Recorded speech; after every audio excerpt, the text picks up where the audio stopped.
देखिए, तकरीबन 2 दिनों से मुझे भिवंडी के अवाम के फ़ोन आ रहे थे। हमारे जो भिवंडी के ज़िम्मेदारान हैं, हमारे भिवंडी के सेक्रेटरी अमोल कामले साहब एडवोकेट, उनके फ़ोन आ रहे थे कि वारिस भाई जो भिवंडी के अंदर 2 दिन पहले हुआ है, यानी कुछ लोगों ने कुछ बदतमीज़ी की, कुछ नफरती चिंटुओं ने कुछ ऐसा काम किया जो नहीं करना चाहिए, जिसकी वजह से सांप्रदायिक तनाव बढ़ते हैं। तो आप आइए ज़रा डीसीपी सर से बात करिए, क्योंकि यहाँ पर ऐसा लग रहा है हमको कि एक तरफ कार्रवाई की जा रही है, सिर्फ मुसलमान बच्चों को उठाया जा रहा है, अरेस्ट किया जा रहा है और बेगुनाहों के ऊपर कार्रवाई की जा रही है। तो हमने कहा कि देखिए, सबसे पहली बात तो ये है कि हम चाहते हैं अमन और शांति बहाल है। हम चाहते हैं अमन और शांति पूरे देश भर में बनी रहे, और भिवंडी जिस जगह पे ख़ास तौर से अमन शांति का पैगाम। अब कुछ लोग क्योंकि सियासतदार लोग हैं, अभी चुनाव आ रहा है, तो कुछ चाहते हैं हीरोगिरी करना, और कुछ ऐसी सियासी पार्टियां भी है जो नफरत फैलाने की कोशिश कर रही है पूरे महाराष्ट्र भर के अंदर।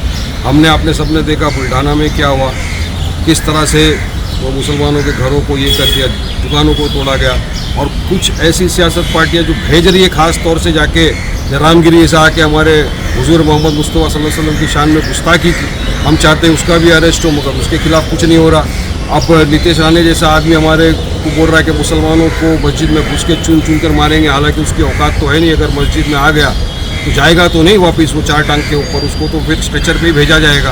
तो ऐसे भी लोग हैं जो नफरत फैला रहे हैं, मगर सरकार उनके खिलाफ कोई कार्रवाई नहीं कर रही है। और उस दरमियान में इस तरह की भिवंडी शहर के अंदर घटना होना ये अच्छी बात नहीं है। तो हमने यही कहा है कि आप निष्पक्ष कार्रवाई करिए, और जो भी इन्वॉल्व है उसके खिलाफ कानूनी आप स्टेप्स लीजिए, कानूनी कार्रवाई करिए उनके खिलाफ। आप रैंडमली किसी को भी उठाकर दूसरों को खुश करने के लिए किसी के ऊपर ये नहीं कर सकते। तो डीसीपी साहब ने हमसे बात की, सीनियर वहाँ पर मैडम थी एसीपी, सबने हमसे बात की और कहा कि हम निष्पक्ष इंक्वायरी करेंगे, और जो भी इस मामले में, इस घटना में इन्वॉल्व है उसके खिलाफ हम कानूनी कार्रवाई करेंगे। पाइपलाइन रोड पे जो दुर्घटना हुई है, मुसलमान को मारा गया, जय श्री राम के नारे लगाए गए, तो उसको लेकर आपने कुछ बात की क्या डीसीपी? जी, हमने ओवरऑल बात करी। जो वहाँ पाइपलाइन रोड के ऊपर है उस पर भी डीसीपी ने कहा कि हम उस पर अरेस्ट कर रहे हैं। हेट क्राइम का मामला भी नहीं दर्ज किया गया, ऐसा भी बताया जा रहा है। कोई एफआईआर भी दर्ज नहीं की गई। नहीं, इन्वेस्टिगेशन चालू है, उस पर जरूर एफआईआर होगा, और जिन लोगों ने भी इस तरह का दरिंदगी काम किया है उसके खिलाफ कार्रवाई होगी और अरेस्ट होगा। हमको आश्वासन दिया है। ये तो हमने कहा सर फिर हम लोग संवैधानिक तौर से आंदोलन करेंगे, हम तो चुप तो नहीं बैठ सकते ना कि अगर आप किसी कौम को टारगेट करते रहोगे। सर इन्वेस्टिगेशन कैसी होगी आप बताइए, जिनको मारा गया अभी तक के पुलिस उन तक के पहुंचा नहीं है, तो इन्वेस्टिगेशन कैसी चल रही है? किसको जाके पूछा जा रहा है? मैं आपको बता रहा हूँ हमको क्या कहा। आज सबसे पहले डीसीपी साहब ने कहा, मैंने आज सुबह में चार्ज लिया है यहाँ पर, नए डीसीपी साहब है, उन्होंने कहा कि पहले हम चाहते हैं कि पहले शांति बन जाए, शांति का माहौल यहाँ पैदा हो जाए। जो इतने दिन 2-3 दिनों से जो वातावरण खराब है, पहले उसको काबू में ला रहे हैं हम। काबू में लाने के बाद वारिस भाई हम आपको जुबान दे रहे हैं कि हम जो भी गुनहगार है उसको सख्त सजा देंगे, और किसी बेगुनाह को हम अरेस्ट नहीं करेंगे।